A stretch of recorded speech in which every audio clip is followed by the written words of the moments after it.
Welcome to ByteWise, the podcast where technology meets risk management. And now, introducing the hosts, Daniela Parker, with a background in risk management and a passion for making risk-aware decisions. Next, Glenn Sorensen, a veteran in cybersecurity and supporting while protecting. And last but not least, Brian Talon, the technology whiz who's a master of collaboration. Ever wondered how blockchain's potential weighs against its pitfalls? Or how AI's advancements align with ethical considerations? Whether listeners are tech aficionados looking to view challenges through a risk lens or risk professionals seeking clarity in the digital maze, ByteWise has them covered. Dive in as the trio decodes, discusses, and demystifies the intertwined realms of technology and risk. Tune into ByteWise, where technology and risk converge with clarity and insight. Well, hello and welcome to episode 1 of the ByteWise podcast, where we will unravel the confusion between tech and risk management. With me today are two co-hosts, Brian Talon and Glenn Sorensen, and we're excited to finally put a few years of talking and exchanging ideas into action by putting it in a podcast. So for the first episode today, we thought we'd just give our listeners a little opportunity to get to know us, learn a bit about the reasons we decided to put the podcast together, and talk about some of the challenges that we've seen in our career so far. So why don't we start out with the introductions? Brian, do you want to go ahead and tell our listeners a little bit about yourself? Sure. Thanks, Daniela. I've been leading IT departments for more than 25 years now. I hold an MBA from the New York Institute of Technology and many Agile certifications. So I'm currently working as VP of IT for a small credit union outside of Olympia. I've held similar roles in larger credit unions, in government agencies, and for public and private companies. I'm fairly passionate about making the operational end of technology much more transparent and collaborative. All right. Thanks, Brian. Glenn, how about you? Yeah, hi. I'm Glenn Sorensen. I've been in IT and security for about 20 years at this point, depending on how much misspent youth you count in that. I'm currently a virtual chief information security officer with Cyber Risk Opportunities. So I do consulting and run the delivery team there. I have also been information security officer for a credit union and have a fair bit of experience in credit unions in the financial space. I've worn a number of hats in my career, from security operations to audit, and then, of course, consulting. So I just like to help avoid some of the pitfalls I've seen in my career and help people secure their environments as smoothly as possible. All right. Thanks, Glenn. My name is Daniela Parker, and I have been in financial services for almost 25 years now, 20 of those years in the credit union space. I worked in branches, operations, and sales for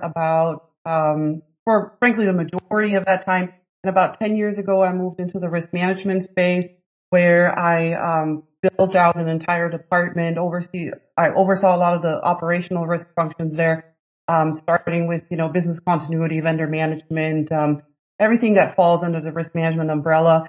I am currently, actually as of today, the chief operations officer at a credit union here in Dallas, Texas. I was previously the chief risk officer there, and now the role has expanded or changed a little bit.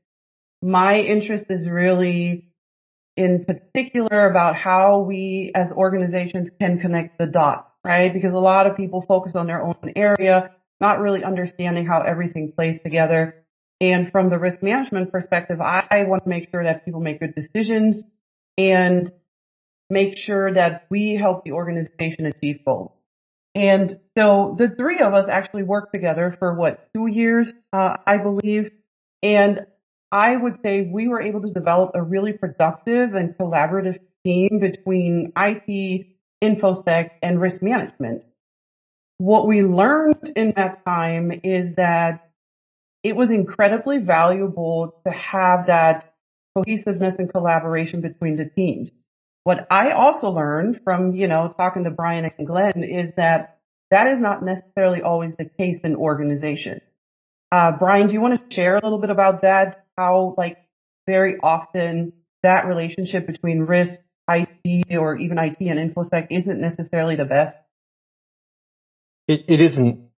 It often isn't. It's been my experience that many risk specialists and even some InfoSec folks forget that we actually have a business to run. And to me, that's why it's important to have a seat at that table. It's really important to me, like, that, others in each of your fields in risk and InfoSec, understand there are challenges in the operational end of IT, how tough it is to actually run the technology projects and operations, and, that we're all working together towards that same mission. We're all out here to provide safe and secure technologies to our customers and our staff. And, if we spend our time, basically opposing each other, we're going to just spin a lot of wheels. And to me, that's just a waste of time. Glenn, how about you? Do you have some experiences you can share there? What it looks like when those areas do not work well together? Yeah, I have some similar experiences to Brian there. When the idea that security has to be complete, has to be the risk mitigation has to be to a certain level, and you can't accept anything else. That puts InfoSec in a almost an outcast position, or in a position where they don't get a seat at the table. I've found that the philosophy that I've adopted over the years is one of, hey, take a step with me toward better security, and I won't expect perfect, but let's just move forward together in a way that works for, both IT and security and for the business. So adopting an approach like that is the only thing that I've seen work. And I think the experience that the three of us had is kind of unique in a lot of ways, and it's not something I've encountered or, been able to quite replicate since. So. Yeah, I can tell you that for me as a risk manager, it had always been a really kind of a scary topic. When the IT guys talk, it's like, well, I don't really understand anything, and I'm afraid to really ask questions, and there's a lot of terminology that I just don't understand. And I think that a lot of people in the organization, not just risk managers, really look at technology, and I've seen it even in board meetings where everybody looks at the one person who has a little bit of a technology background every time there's a technology topic. And so what then happens is that when we build out programs like vendor management, we found that a lot of times we were completely in the dark in regards to what kind of vendors were brought on, what kind of contracts were signed, because there was almost this fear of, even asking questions of the IT department, or, a fear of just looking dumb, or again, I always say when I come and ask questions and they start talking tech, and then I'm kind of like, okay, I'm out, right? Like, who am I? I don't understand any of this. And for me, it puts the organization at a very unnecessary risk, because you don't even get the opportunity to measure that risk. And then the other thing I've seen is that IT oftentimes ends up making decisions for the business. And that can sometimes be a bit of a problem, because as a technology person, you're probably looking at the objective very differently than for, like, let's say the front line, right? If you're running the retail space or something, you have different objectives. And so for me, it was always a struggle. It was like that dark hole of, that's the IT space. We don't go there. We don't ask any questions because we just don't understand it, until we started working together. And I want to talk a little bit about some of the examples that we had, just to kind of showcase what the benefit can be when these three areas work together. And so I'll start off, Glenn, you and I, one of our first projects was when we had an IT audit. And remember, we had like years of findings that just kept repeating themselves, and the remediations were never really caught up on because nobody really knew how to prioritize an audit because it was high, medium, low, and it was really hard to look at the audit and come up with like a roadmap or even just a list of priorities for the organization. And you and I worked together and we looked at the audit findings and we turned them into risk statements. And we said, so now what is the actual quantitative impact, which we decided in the IT space was pretty much almost always catastrophic when something goes wrong, assigns the likelihood, and then we're able to look at mitigation and really give the organization a roadmap to say, here is really the one risk that is the least mitigated and will have the biggest financial impact to us should something go sideways. And that allowed us to give the organization that roadmap. Do you want to elaborate on that a little bit?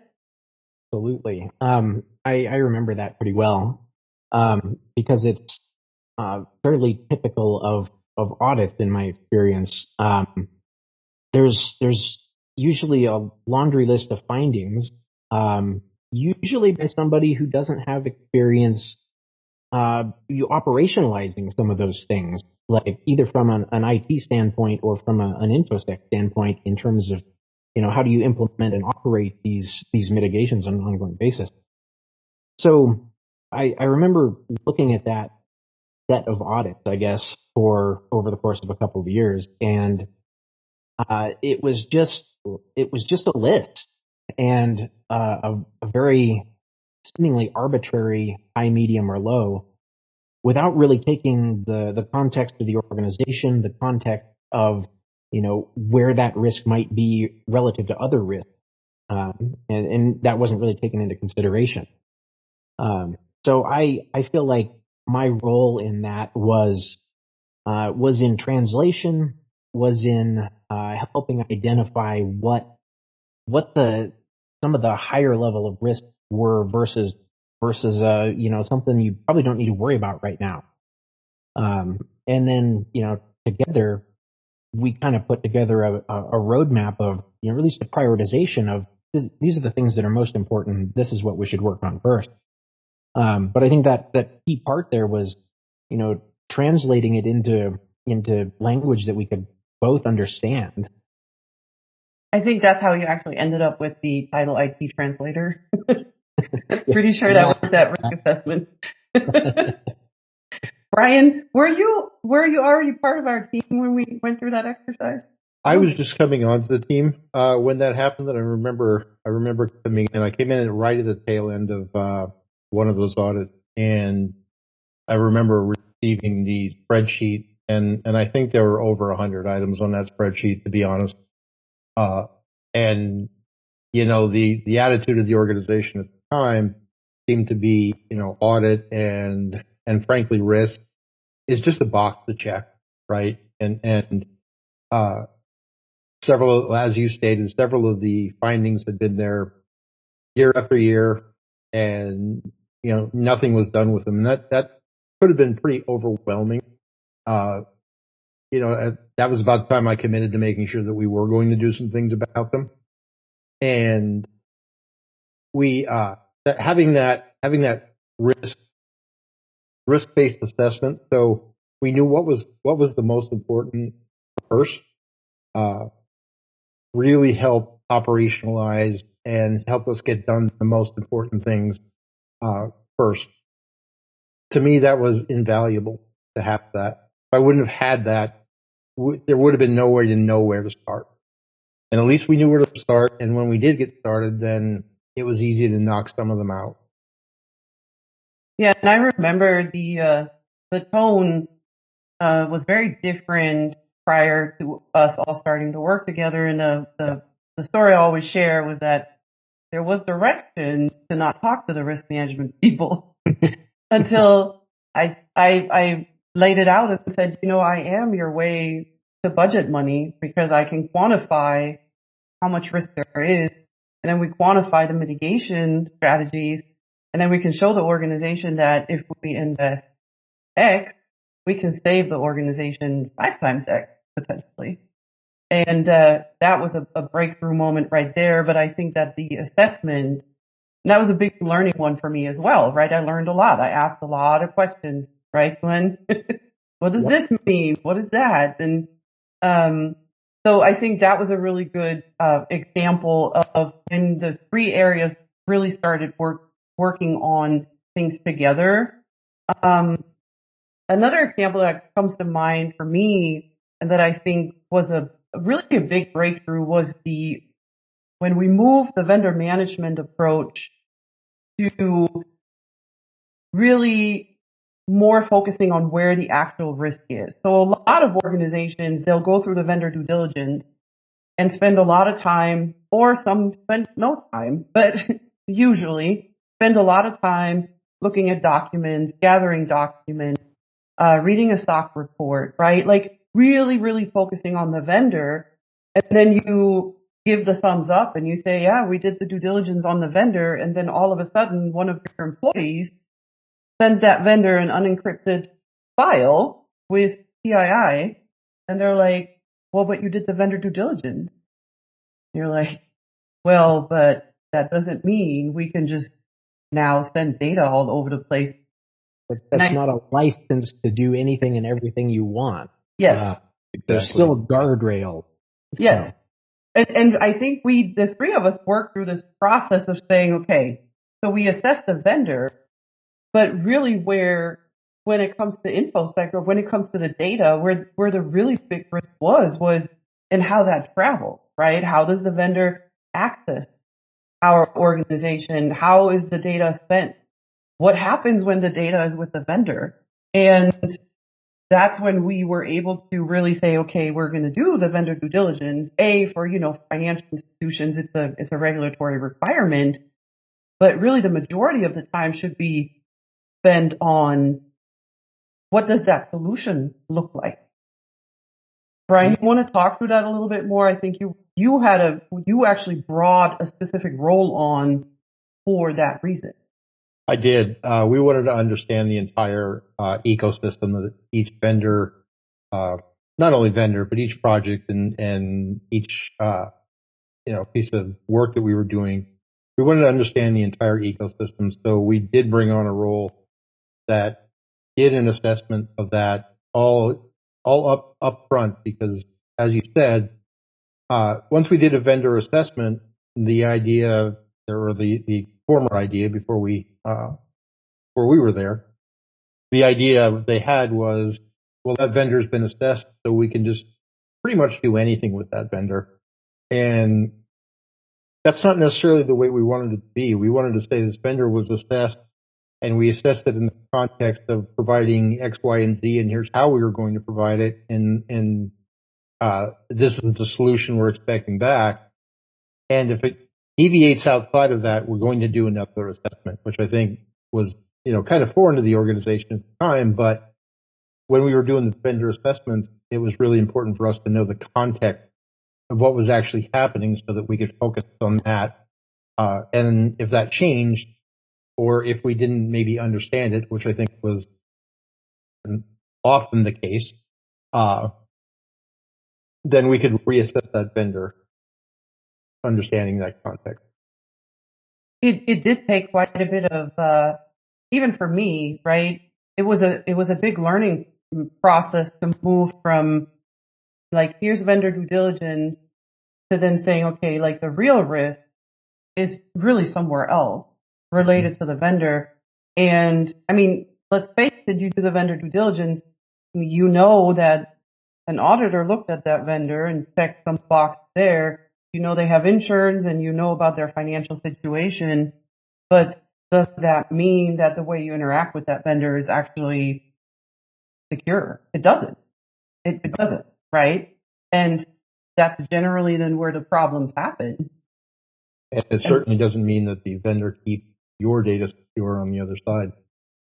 If they have policies and procedures, that's a great start, but do they actually do them? Are those policies and procedures actually keeping your data safe? Are there practices in place to keep your data safe? You can get very little of that from looking at an insurance report and checking a box. Absolutely.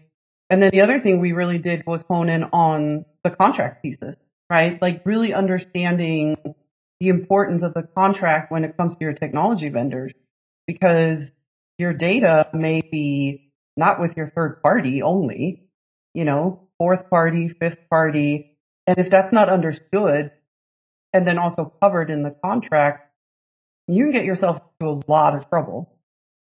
A lot of trouble. You may not ever know that you had a breach because, the fifth party never notified you because they were not required to.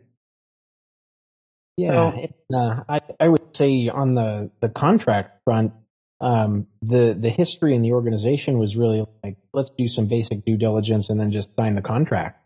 And you have to look at what is in the contract that is protecting you or protecting them or protecting your data, and that wasn't really done prior to the process that we built together.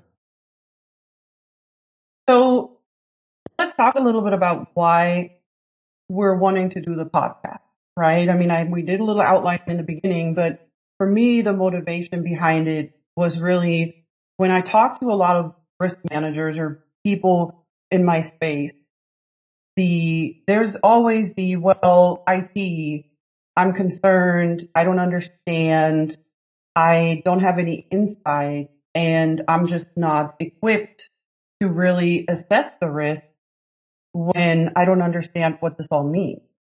And knowing that we were able to build such a collaborative approach, and also that I was able to really learn from both of you, not to the point where I call myself an expert, not anywhere near that, but I learned how to ask the right questions, which is ultimately what we do in the risk management space is we ask the questions, right? We try to help the actual risk owner uncover where the risks are, how to look at the impact and likelihood piece, and then go through those mitigations. And that's what I learned, and that was my motivation for saying, we should get together and do a podcast and really talk about some of these concepts that may be foreign or that the risk professionals are afraid to ask. But I think it goes both ways, and I'll just toss that over to you, Glenn, to say, like, this is not just for risk professionals, right? Like, what's in it for the InfoSec people? Yeah. I would say that working with you and Brian both, it helped me understand better how the business functions, how it operates, the things that are important. When you're looking at securing systems, systems are there to serve processes, right? To serve business goals ultimately, and some are more important than others. So it helped me understand that better and communicate on that front. So I think the communication piece is something I'm very interested in too. I come from a background where we speak in ones and zeros and systems and technology, and I've had to unlearn that a little bit to communicate some of those concepts in a way that people outside of technology backgrounds can understand and make use of, and ultimately that communication and making use of the of what I bring to the table and how we can as a business secure data systems, the organization. It's ultimately about protecting the business, and you have to communicate to do that.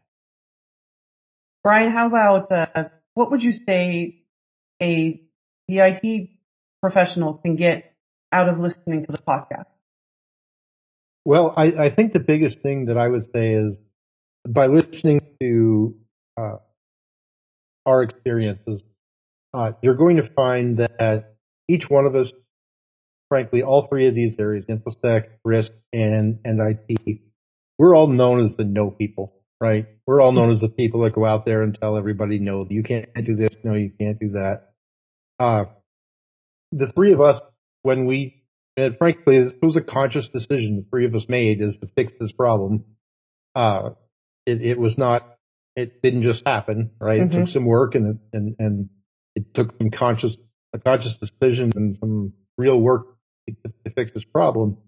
But when we did, I would say that the vision or the perspective of the organization no longer became that we were the no people. We were actually out there to help them, and there were some demonstrable advantages, and there were some events that came up that proved that what we were doing was actually working out for the business.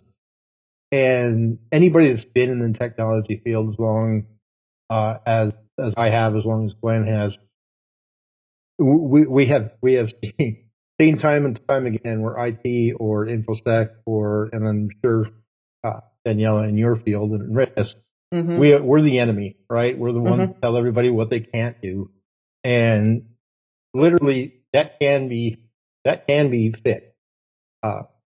And I think you said it earlier. In my career, I've worked a lot of different places, a lot of different types of places.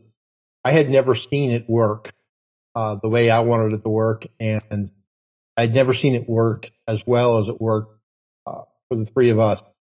And I haven't seen that since, as a matter of fact. And I just hope that we can, extend a little bit of that out, and maybe other professionals in IT will have lunch with somebody in risk or InfoSec and just make that same determination we did that this problem is fixable and start working to fix it. I think that that's great, right? Like, we had a lot of really great productive conversations, and the hope for the podcast is really to be able to help everyone learn about the other areas and how we can work together and collaborate and be successful, because it's not just a rub between our three areas and the rest of the organization, but like we said at the beginning, amongst IT, InfoSec, and risk, a lot of times there's lots of friction. So the goal here is to help break that down. We're talking about concepts, helping, understand what the other areas focus is, how things work, how it all fits together. So with that being said, we are going to do this once a month. So hopefully, if you're listening, you can join us next month. We're going to talk about the what's what. We're going to dive into what's the difference between an audit, a risk assessment, pen test, vulnerability assessment, vulnerability scanning, and all the other assessment or audit-ish kind of tools that are out there. So hopefully you can join us. Thanks for listening, and we will hopefully see you next month. Thank you for joining us on ByteWise today. As we wrap up, we're reminded of the ever-evolving world of technology and its intricate dance with risk. Whether you're diving deep into code or dissecting risk scenarios, remember to always bridge understanding with insight. Until next time, stay curious, stay informed, and keep